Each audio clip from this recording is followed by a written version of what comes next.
Shalom saudaraku yang dikasihi Tuhan Yesus Kristus.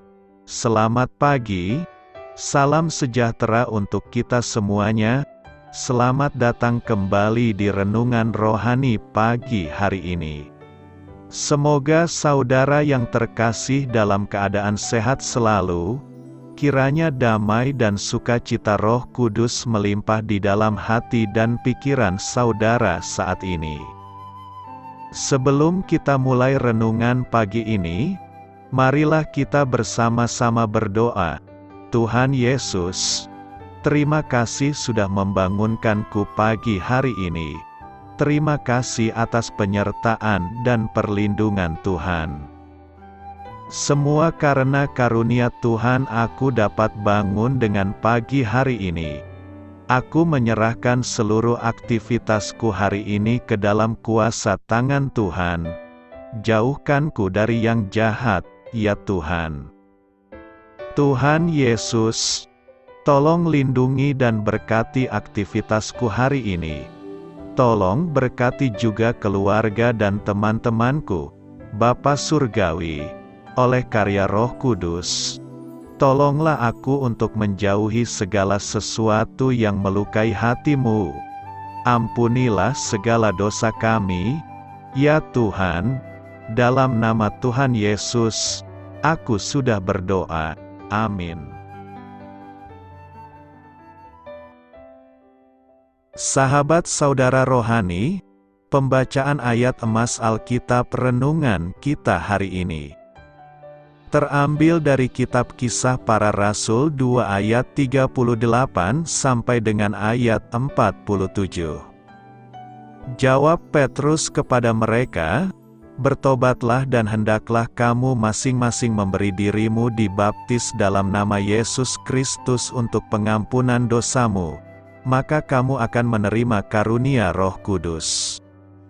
Sebab bagi kamulah janji itu dan bagi anak-anakmu dan bagi orang yang masih jauh, yaitu sebanyak yang akan dipanggil oleh Tuhan Allah kita." Dan dengan banyak perkataan lain lagi ia memberi suatu kesaksian yang sungguh-sungguh dan ia mengecam dan menasihati mereka. Katanya, "Berilah dirimu diselamatkan dari angkatan yang jahat ini." Orang-orang yang menerima perkataannya itu memberi diri dibaptis dan pada hari itu jumlah mereka bertambah kira-kira 3.000 jiwa. Mereka bertekun dalam pengajaran rasul-rasul dan dalam persekutuan. Dan mereka selalu berkumpul untuk memecahkan roti dan berdoa. Maka ketakutanlah mereka semua. Sedang rasul-rasul itu mengadakan banyak mujizat dan tanda. Dan semua orang yang telah menjadi percaya tetap bersatu. Dan segala kepunyaan mereka adalah kepunyaan bersama. Dan selalu ada dari mereka yang menjual harta miliknya, lalu membagi-bagikannya kepada semua orang sesuai dengan keperluan masing-masing.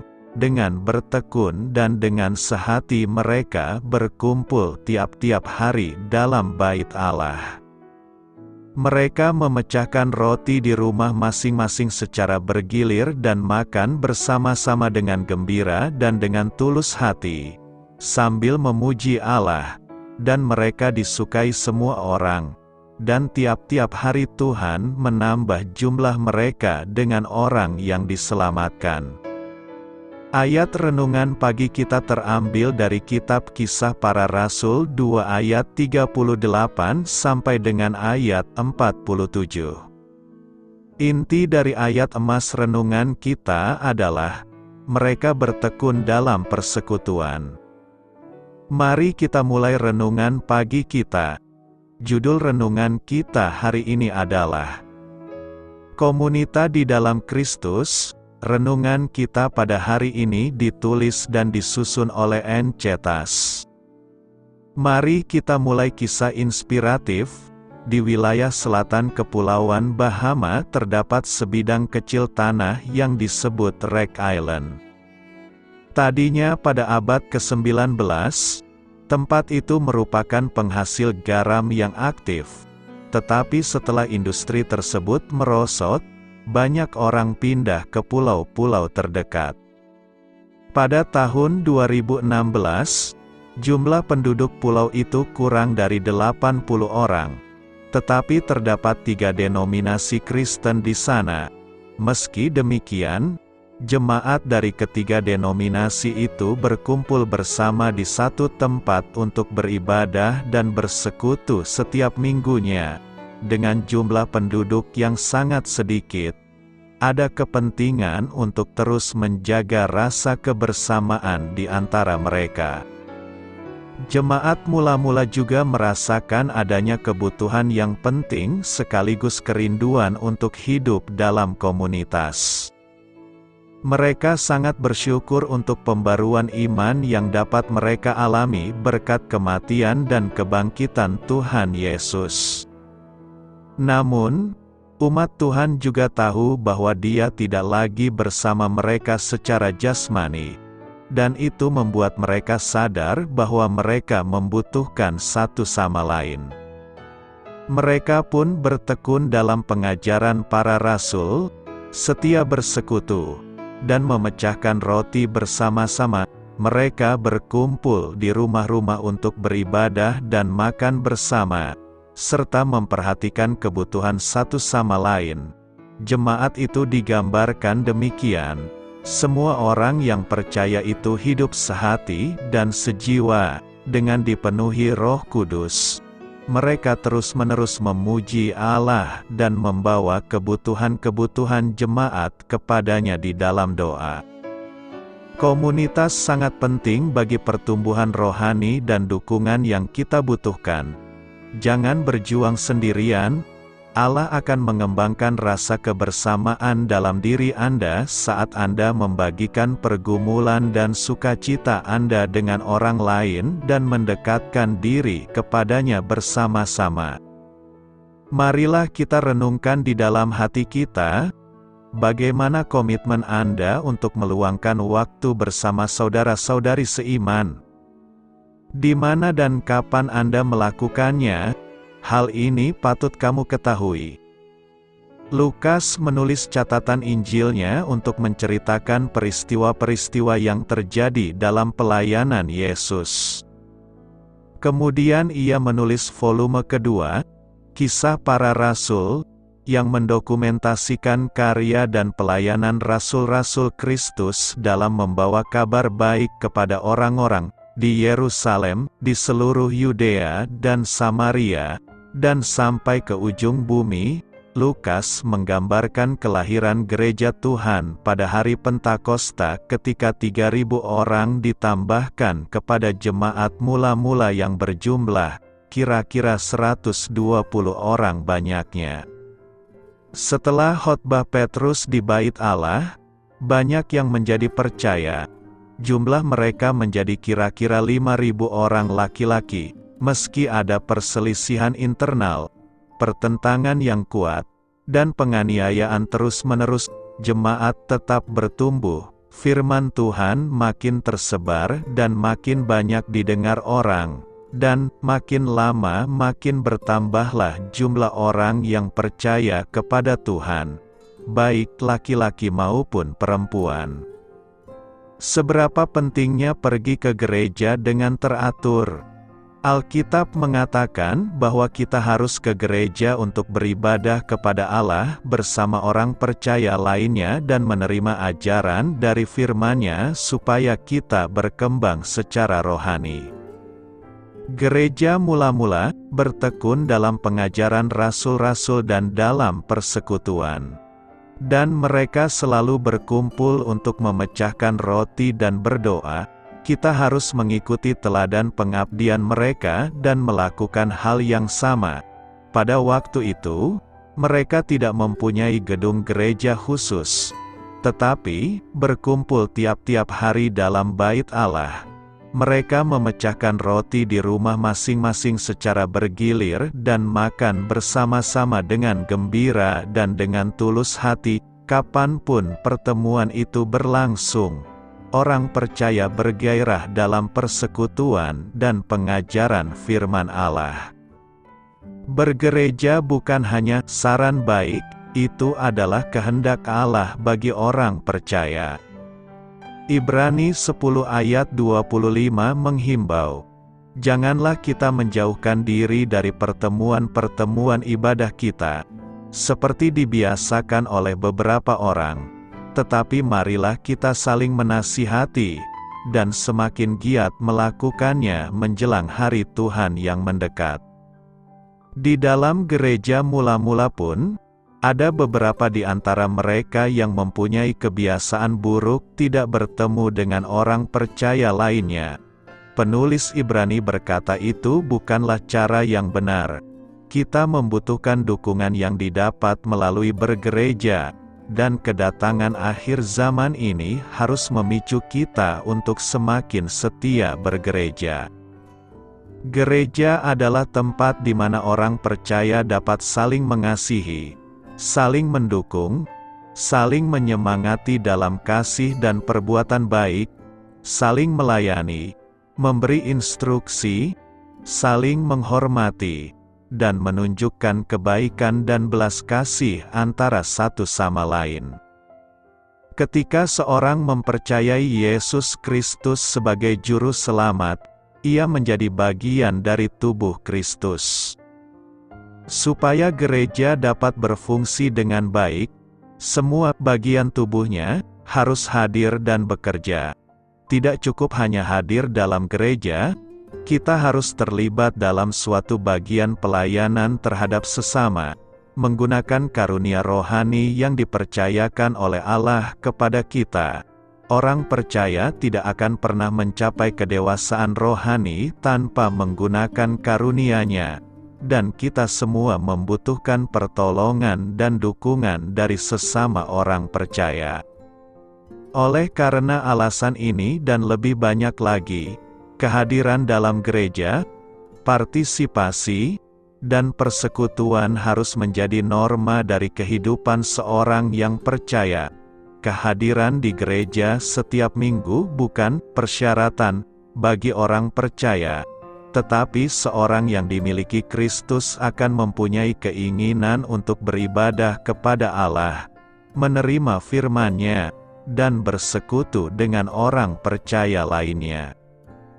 Yesus adalah batu penjuru dari gereja, dan kita dipergunakan sebagai batu hidup untuk pembangunan suatu rumah rohani, bagi suatu imamat kudus, untuk mempersembahkan persembahan rohani yang karena Yesus Kristus berkenan kepada Allah, sebagai bahan bangunan dari rumah rohani Allah.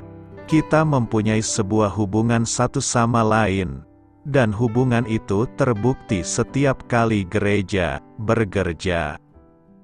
Bertekun dalam pengajaran dan persekutuan. Kisah Para Rasul 2 ayat 42 berkata, "Mereka bertekun dalam pengajaran rasul-rasul dan dalam persekutuan, dan mereka selalu berkumpul untuk memecahkan roti dan berdoa." Bertekun berarti bersungguh-sungguh, bekerja keras dan berjuang untuk mencapai tujuan. Dalam nas hari ini, Lukas menekankan bertekun dalam beberapa hal, yakni dalam pengajaran rasul-rasul, dalam persekutuan, dalam memecahkan roti, dan dalam berdoa. Gereja mula-mula menjadi kuat dan cepat bertumbuh dewasa, karena mereka bertekun dalam pengajaran para rasul. Seorang Kristen yang ingin menjadi benar di mata Tuhan dan ingin menjadi dewasa, harus bertekun di dalam pengajaran yang benar. Mengapa pengajaran itu penting? Pertama, pengajaran itu membuat seseorang menjadi mengerti apa yang menjadi landasan berpikir, sikap, dan tindakan yang benar menurut firman Tuhan. Kedua, memudahkan seseorang memahami firman. Ketiga, menolong seseorang mengambil keputusan secara benar menurut firman Tuhan, bukan menurut pandangannya sendiri atau pandangan dunia. Keempat, memperbaiki kelakuan. Banyak sekali perilaku seseorang dipengaruhi oleh latar belakang budaya, sosial, suku, tradisi, bahkan kebiasaan-kebiasaan yang tidak sesuai dengan firman Tuhan. Dengan demikian, kelakuan seseorang dapat dianggap benar sesuai dengan tradisi, tetapi tidak benar menurut firman Tuhan. Melalui pengajaran ini, kelakuannya disesuaikan kembali melalui pengajaran yang benar. Ada beberapa hal penting yang hendak kita pelajari dari nas hari ini. Pertama, pengajaran para rasul, jemaat perdana setia pada ajaran para rasul. Karena mereka telah menjadi Kristiani, atau para pengikut Kristus, dengan menerima sabda Yesus Kristus, Injil Yesus Kristus, maka suatu hidup Kristiani harus senantiasa diperdalam dengan pemberitaan Injil secara berkesinambungan.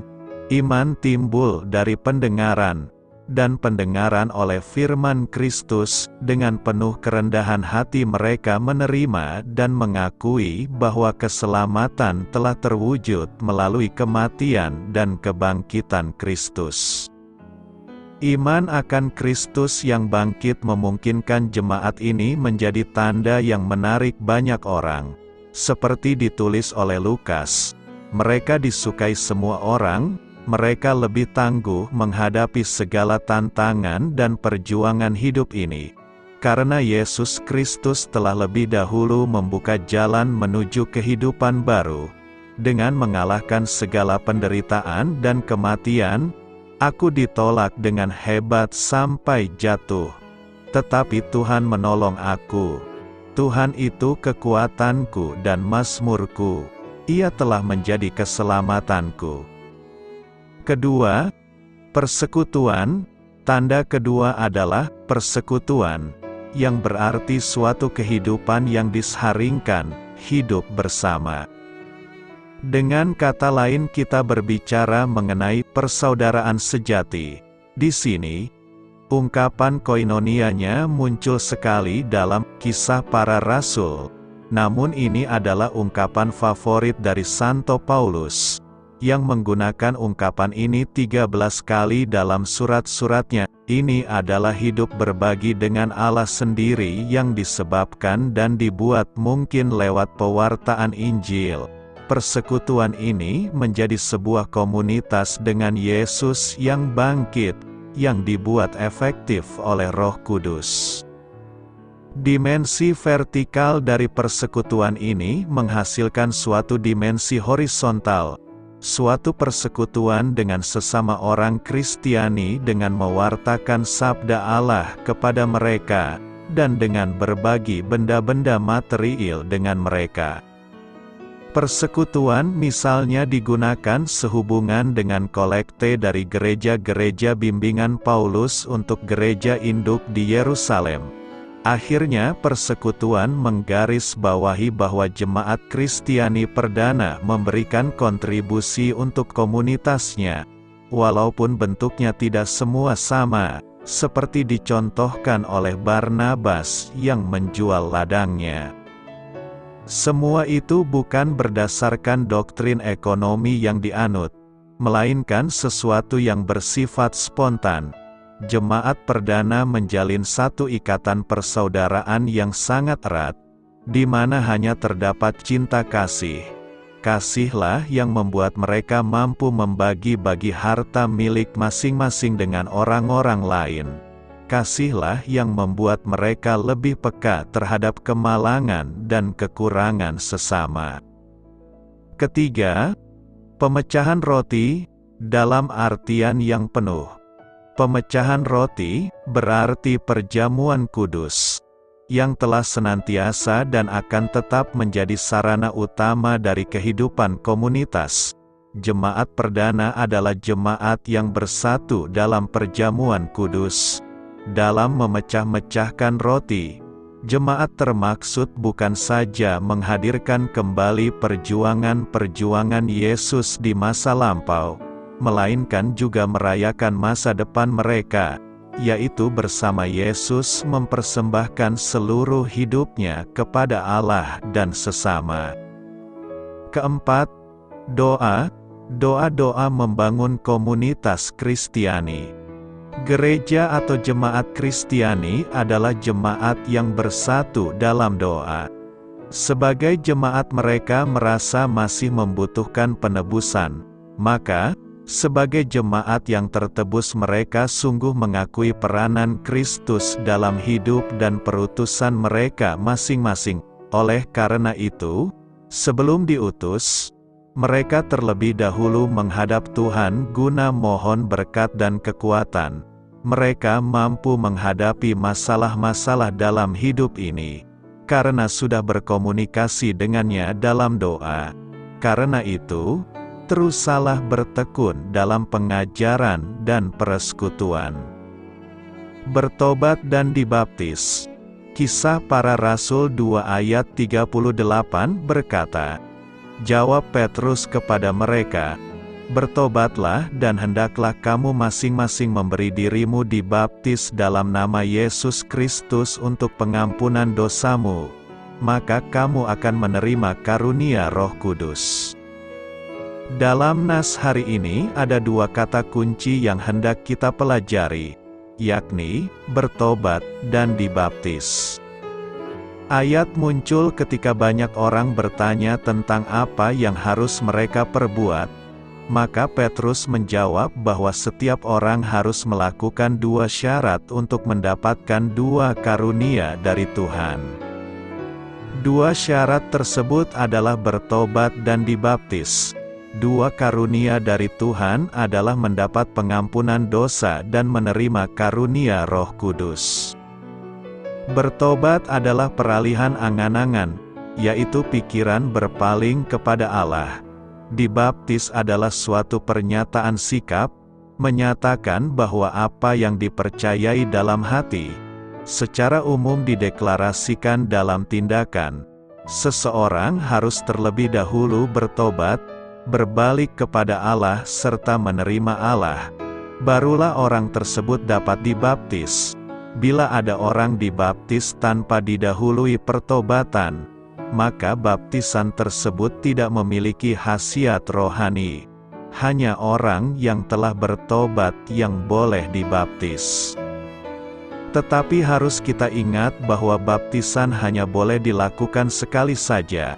Jika sudah dibaptis jangan lagi kita dibaptis ulang. Jika kita melakukan kejahatan dan dosa lalu kita bertobat, maka pertobatan itu tidak lagi harus dibaptiskan ulang sebagai tanda kita sudah bertobat. Bukan. Kita hanya bertobat meninggalkan segala kejahatan dan mohon ampun di hadapan Tuhan tanpa harus dibaptiskan kembali. Sebab jika kita dibaptiskan lagi, maka kita akan membatalkan keselamatan yang telah kita terima. Dibaptis adalah satu perbuatan yang timbul karena seseorang percaya Tuhan Yesus, lalu menerima karunia keselamatannya. Sebelum percaya, harus bertobat. Terlebih dulu orang harus bertobat, baru dapat percaya dan kemudian dibaptis. Karena itu pembaptisan berhubungan dengan pertobatan. Bertobat berhubungan dengan dibaptis yang juga ada hubungannya dengan keselamatan, karena dibaptis adalah satu perbuatan yang timbul karena seseorang menerima karunia keselamatan. Untuk menerima karunia keselamatan yang dari Tuhan, kita tidak perlu membayar.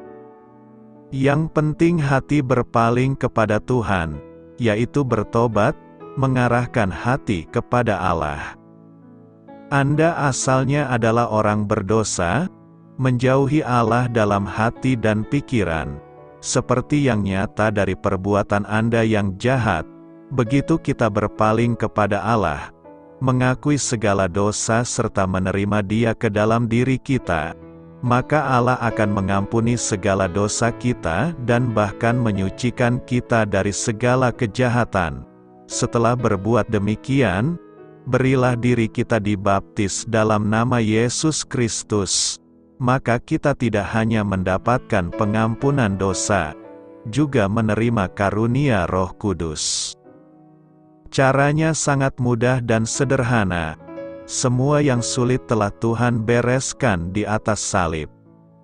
Semua umat manusia sudah berdosa, jangankan mengampuni dosa orang lain, dosa kita sendiri pun tidak dapat kita bereskan. Namun, Tuhan yang penuh kasih telah mati dan mengucurkan darahnya untuk mengampuni segala dosa kita.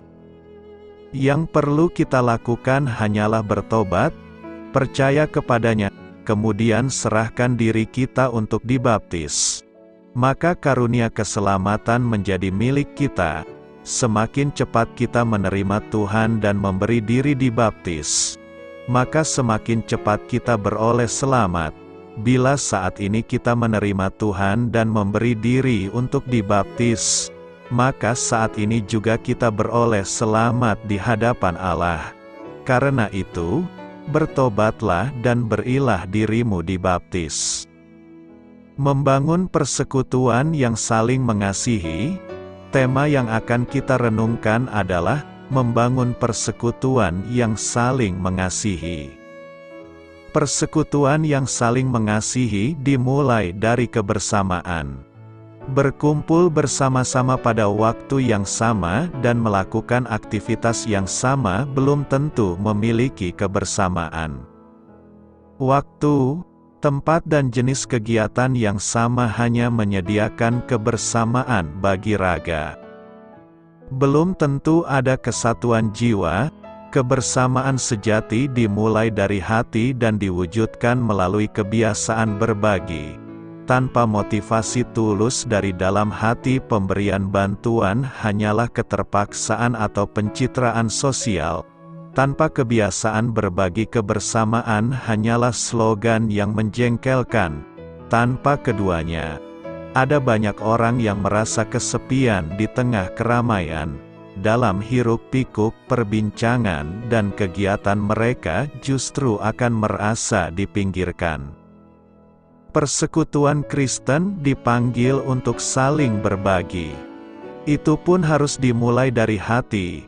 Namun, sikap hati seperti apa yang diperlukan? Bagaimana mendapatkan sikap hati seperti itu?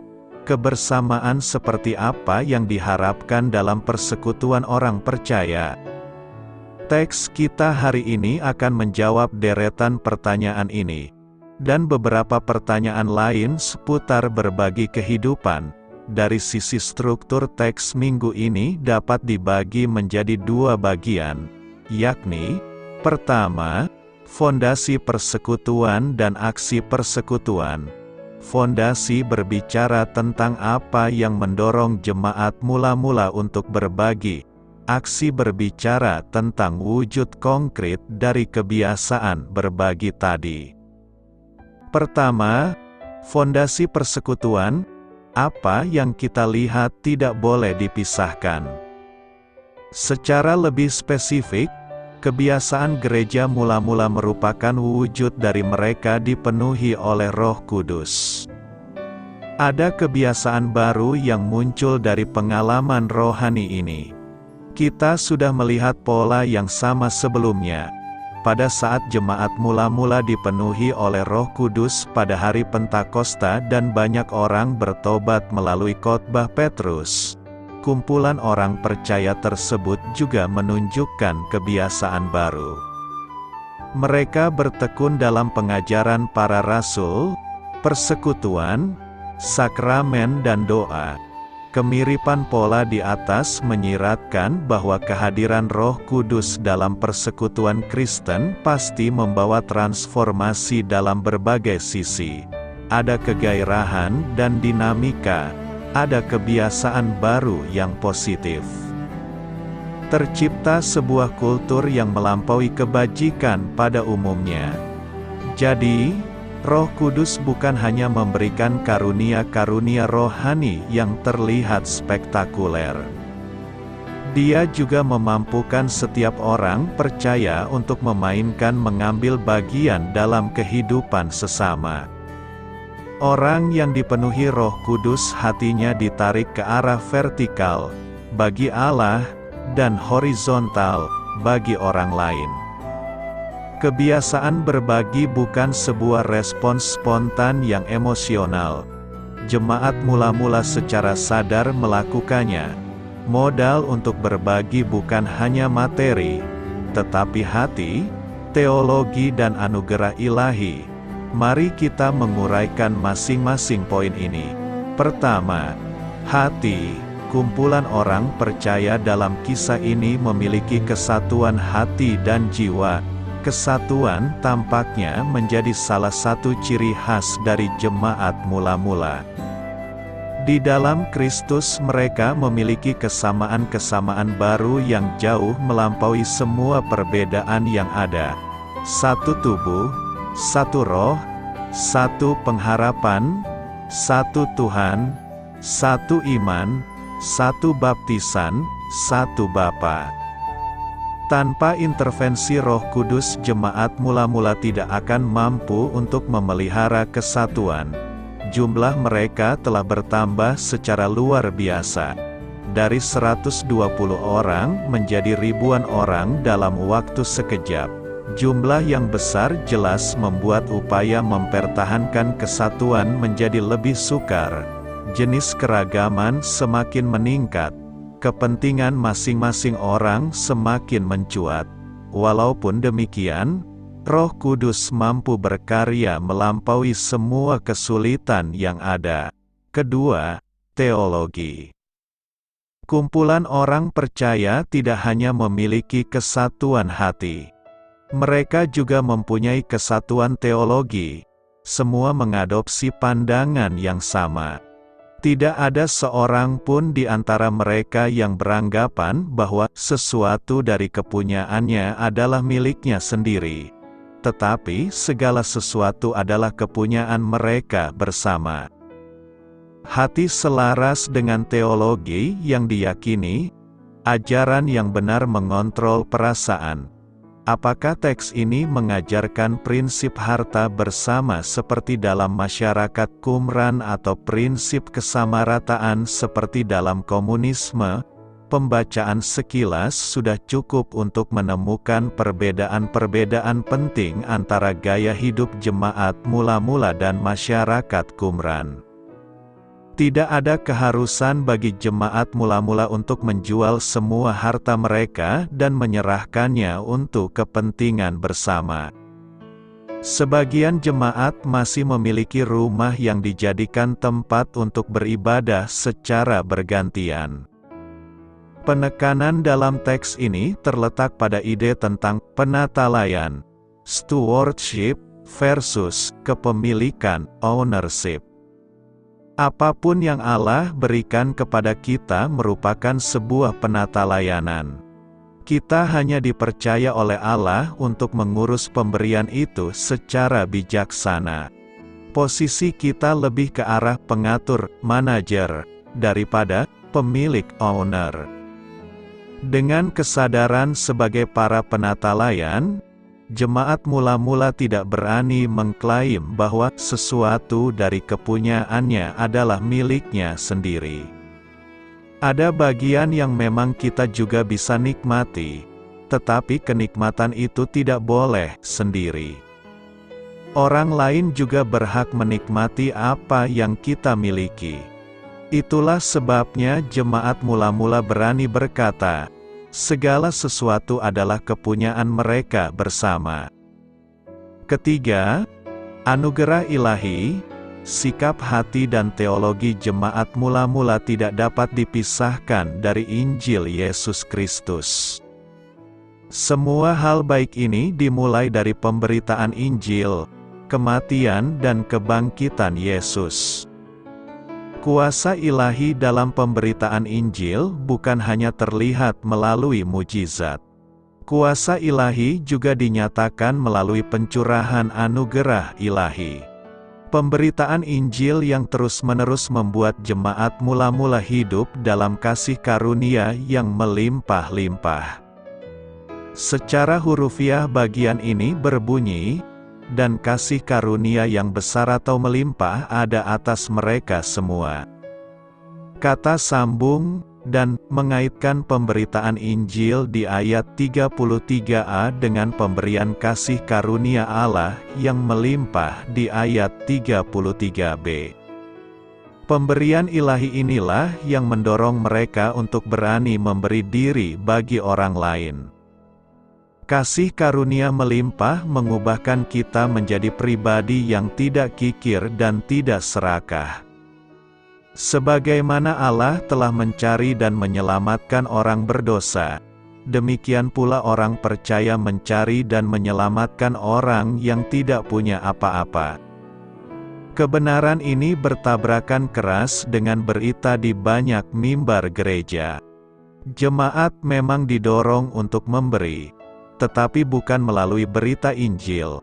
Mereka dimotivasi dengan janji-janji kenikmatan duniawi. Banyak memberi akan banyak diberkati. Ini adalah pemutarbalikan kebenaran. Kita memberi karena sudah diberkati. Di dalam kematian dan kebangkitan Kristus kita sudah menerima lebih daripada yang kita pantas dapatkan. Hanya mereka yang benar-benar puas di dalam Kristus yang mampu untuk menyampahkan dunia. Kedua, aksi persekutuan. Kita sering menemukan di dalam Alkitab bahwa imperatif, perintah, didahului dengan indikatif, pernyataan. Tindakan praktis dilandaskan pada alasan teologis. Apa yang kita lakukan didorong oleh apa yang Allah lakukan. Pola itulah yang kita temukan di sini. Aksi bersumber dari hati, teologi, dan anugerah ilahi. Ribuan orang Yahudi yang bertobat dari pasal 2-4 kemungkinan besar adalah para peziarah dari berbagai daerah yang sedang merayakan Hari Raya Pentakosta. Tatkala mereka bertobat, mereka memutuskan untuk tinggal di Yerusalem lebih lama. Perbekalan mereka sangat mungkin tidak lagi memadai. Mereka tidak mampu membayar sewa penginapan maupun kebutuhan sehari-hari mereka. Di tengah situasi seperti ini, jemaat mula-mula tidak berdiam diri. Mereka memberi diri, mereka belajar untuk berbagi. Apa yang dilakukan oleh mereka di sini terbilang luar biasa. Kemurahhatian mereka melebihi praktek kebajikan pada zamannya. Sebagai contoh, pada zaman itu tanah atau rumah merupakan sumber kekayaan, status sosial dan jaminan utama. Semakin banyak tanah atau rumah yang dimiliki, semakin seseorang dihormati. Semakin banyak ladang berarti semakin banyak penghasilan.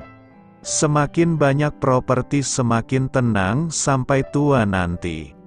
Ketika seseorang menjual tanah atau rumah dan diberikan untuk kepentingan bersama, orang itu mungkin telah mengorbankan harta utama, sumber penghasilan utama, martabat dalam komunitas maupun ketenangan hari tua. Hal lain yang membuat kemurahhatian jemaat mula-mula terlihat sangat menonjol adalah pemberian yang tanpa pilih dan pamrih. Menurut kebiasaan pada waktu itu, banyak orang cenderung memberi kepada orang lain yang memiliki status sosial yang sama. Pemberian itu juga umumnya bersifat resiprokal. Maksudnya, memberi supaya diberi. Ada pamrih, tidak demikian dengan jemaat mula-mula. Tidak ada keuntungan yang mereka dapatkan dari penerima bantuan. Yang diberi juga orang-orang yang secara sosial dan ekonomi lebih rendah daripada mereka. Yang tidak kalah menarik, para pemberi di jemaat mula-mula meletakkan hasil penjualan di depan kaki para rasul untuk dikelola. Bukan kebetulan jika keterangan ini dituliskan sebanyak 2 kali. Cara pemberian seperti ini mengurangi godaan arogansi dan dominasi. Si pemberi tidak akan tahu siapa yang menerima pemberian itu. Dia tidak memiliki ruang untuk menyombongkan diri maupun mengontrol penerima bantuan. Pola ini berbeda dengan kebiasaan pada zaman itu. Sebagian orang kaya memang melindungi dan memberi bagi kumpulan orang tertentu. Pemberi akhirnya memiliki dominasi. Penerima memberikan loyalitas pada pemberi. Dua hal ini tidak akan terjadi di jemaat mula-mula. Tidak ada ketergantungan pada orang kaya karena semua diberikan melalui gereja. Para rasul juga bisa dipercaya. Mereka menyalurkan pemberian kepada yang membutuhkan, bukan untuk memperkaya diri sendiri. Apakah yang hendak kita renungkan dari hari ini?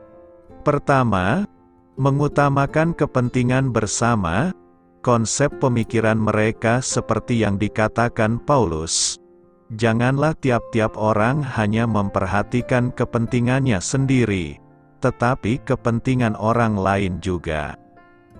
Memperhatikan orang lain bukan hal yang mudah, karena pada dasarnya manusia memiliki sifat egois, hanya memikirkan dirinya sendiri, apalagi di tengah-tengah kesulitan hidup.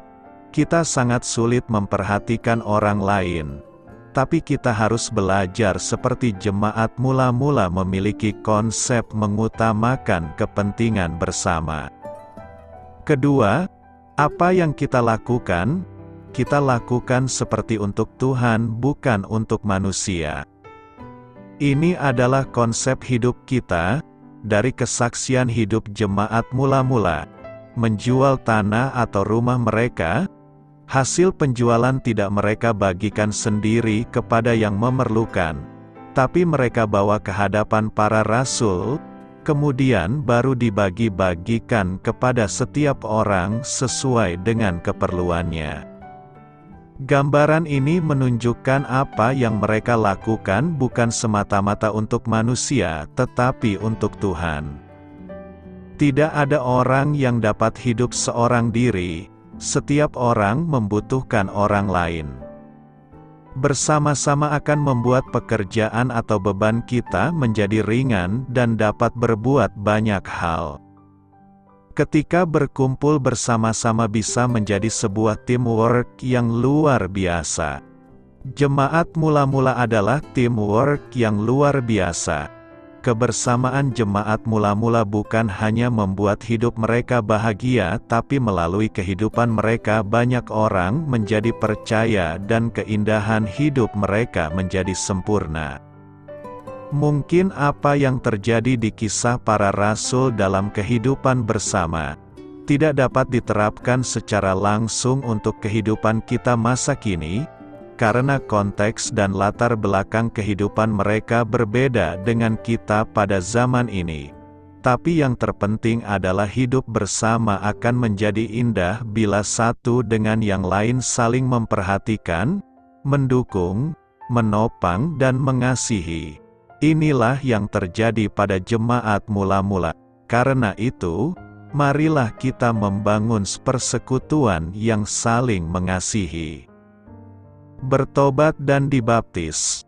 Kisah Para Rasul 2 ayat 38 berkata, jawab Petrus kepada mereka, bertobatlah dan hendaklah kamu masing-masing memberi dirimu dibaptis dalam nama Yesus Kristus untuk pengampunan dosamu, maka kamu akan menerima karunia Roh Kudus. Dalam nas hari ini ada dua kata kunci yang hendak kita pelajari, yakni bertobat dan dibaptis. Ayat muncul ketika banyak orang bertanya tentang apa yang harus mereka perbuat, maka Petrus menjawab bahwa setiap orang harus melakukan dua syarat untuk mendapatkan dua karunia dari Tuhan. Dua syarat tersebut adalah bertobat dan dibaptis.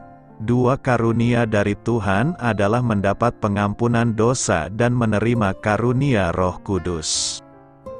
Bertobat adalah peralihan angan-angan, yaitu pikiran berpaling kepada Allah. Dibaptis adalah suatu pernyataan sikap, menyatakan bahwa apa yang dipercayai dalam hati, secara umum dideklarasikan dalam tindakan. Seseorang harus terlebih dahulu bertobat, berbalik kepada Allah serta menerima Allah. Barulah orang tersebut dapat dibaptis. Bila ada orang dibaptis tanpa didahului pertobatan, maka baptisan tersebut tidak memiliki khasiat rohani. Hanya orang yang telah bertobat yang boleh dibaptis. Tetapi harus kita ingat bahwa baptisan hanya boleh dilakukan sekali saja. Jika sudah dibaptis jangan lagi kita dibaptis ulang. Jika kita melakukan kejahatan dan dosa lalu kita bertobat, maka pertobatan itu tidak lagi harus dibaptiskan ulang sebagai tanda kita sudah bertobat. Bukan. Kita hanya bertobat meninggalkan segala kejahatan dan mohon ampun di hadapan Tuhan tanpa harus dibaptiskan kembali.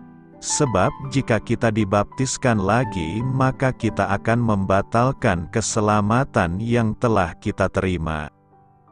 Dibaptis adalah satu perbuatan yang timbul karena seseorang percaya Tuhan Yesus, lalu menerima karunia keselamatannya. Sebelum percaya, harus bertobat, terlebih dulu orang harus bertobat, baru dapat percaya dan kemudian dibaptis. Karena itu pembaptisan berhubungan dengan pertobatan. Bertobat berhubungan dengan dibaptis yang juga ada hubungannya dengan keselamatan. Karena dibaptis adalah satu perbuatan yang timbul karena seseorang menerima karunia keselamatan. Untuk menerima karunia keselamatan yang dari Tuhan, kita tidak perlu membayar. Yang penting hati berpaling kepada Tuhan, yaitu bertobat, mengarahkan hati kepada Allah.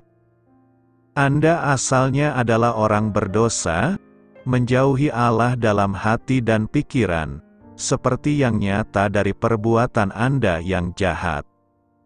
Begitu kita berpaling kepada Allah, mengakui segala dosa serta menerima Dia ke dalam diri kita, maka Allah akan mengampuni segala dosa kita dan bahkan menyucikan kita dari segala kejahatan. Setelah berbuat demikian, berilah diri kita dibaptis dalam nama Yesus Kristus.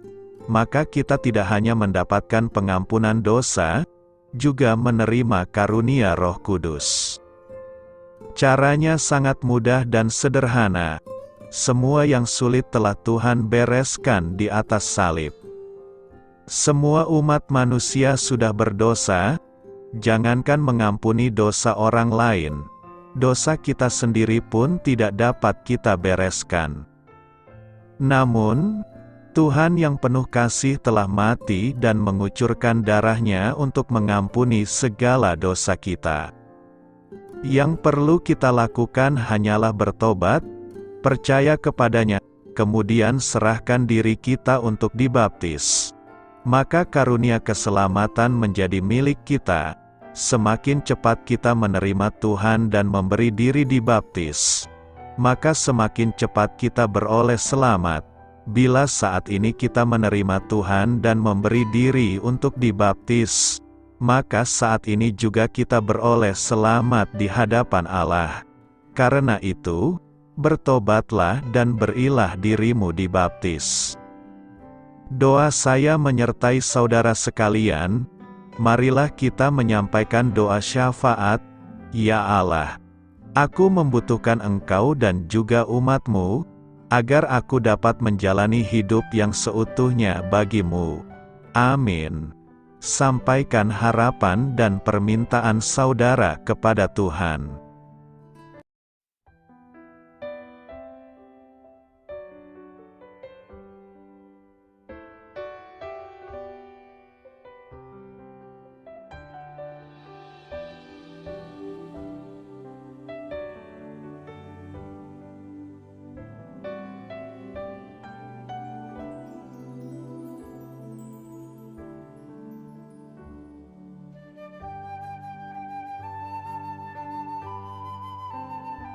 Marilah kita renungkan sahabat saudara rohani.